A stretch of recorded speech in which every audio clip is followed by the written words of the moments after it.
Hey guys, and welcome to the channel. So today I'm going to be throwing on a new front bumper and an RC 4-wheel drive winch to this Element RC. I've had this Warn winch for a while now, not being used. I really wanted to use it on this build. I can't exactly go mounting this RC 4-wheel drive winch to this Lexan bumper, so I picked up this bumper, which is impossible to see in the packaging. I'll try it again. I picked up this bumper. This is an aluminum winch bumper from SSD, part number 00215. It's made for the TRX4 or the SCX-10 II. However, it will fit on to this Element RC. Now I love this bumper because of the design of it. The whole thing isn't really that big.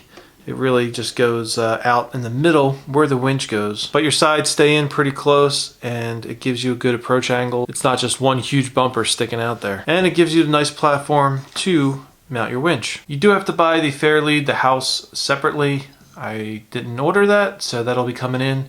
I'll get this winch, the bumper installed, and then when the house, the little piece that fits up front here comes in, I'll install that. Not a big deal. So the installation of this is super simple. Just goes directly on. No holes need to be drilled, nothing else. The bumper already has the holes in it, and you can use the existing mounting bracket. So I took out 4 screws that came with the RC 4-wheel drive winch, and I will go ahead and get this installed. Simply just screws in from the bottom. Now I do have this roller style Fairlead that came with the RC 4-wheel drive winch. I did take it off in order to get it into the tray of the bumper, but I guess I can just go ahead and stick it on the front for now until the aluminum one comes in. And that doesn't look bad at all, actually.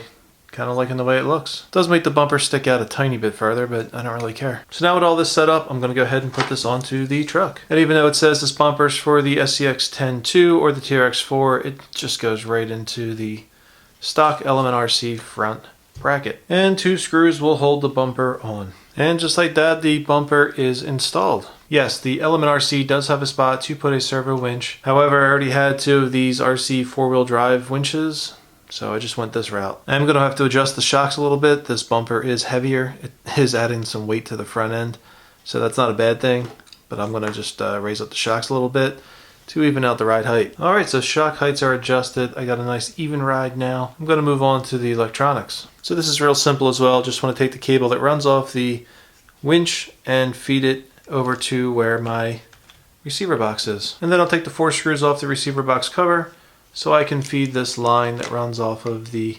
controller module thing into my receiver. And I'll remove the cover and get into the receiver. Now in this I have a SR6000T. This is a 6-channel telemetry receiver. I have plenty of open ports. I'm going to run this into auxiliary 2. Alright, so the module is plugged in. Just going to go ahead and put the cover back onto the receiver.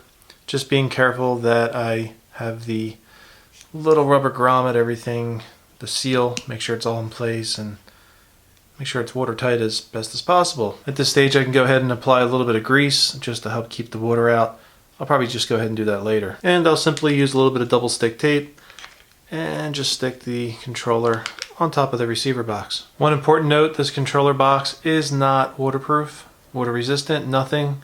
So if you are going to run it in water, submerge it in water, you want to coat it with Flex Seal or conformal coating, something to waterproof it. Maybe I'll go back and do that later. For right now, just going to get it installed. So now that the controller box is on the receiver, double stick taped, just going to plug in the JST plug from the winch into the controller. Alright, so everything is hooked up. I am going to go ahead and program my radio to control the winch. On one of my last videos for my VS410, I showed you how to program the radio. It's the same exact thing. If you too want to learn how to program your radio, go ahead and click up on this video here. And the programming was successful.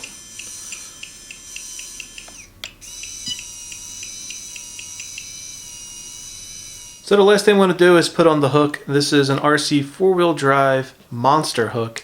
This was sent to me by a good friend, Green Frog RC, and this is going to be a nice beefy hook to add to this winch. And I just used a fishing lure type knot to secure the hook, and I'm all set up. So the installation, everything is done of the winch, but I have one last thing I need to do in order to get the body to fit right. Unfortunately, I'm going to have to cut off this Lexan bumper. For those who don't know, Gary from RC Trail Cats had painted this body up for me, did an incredible job on the details, painted the bumper red, and it pains me to have to cut it off. But I don't see any other way around it, so here we go. So the bumper's off and the body fits on perfectly to the new bumper. Might just trim up these wheel wells a little bit. Yeah. Alright, and everything is done. I think it looks really cool and adds a little bit of style to the truck. Of course, very functional. Should I get stuck? Should I need to pull somebody out? Alright guys, so that's it for the install of the SSD winch bumper with RC 4-wheel drive winch. If you like what you saw, please click that like button. Don't forget to subscribe. And have a great day. I will see you all soon.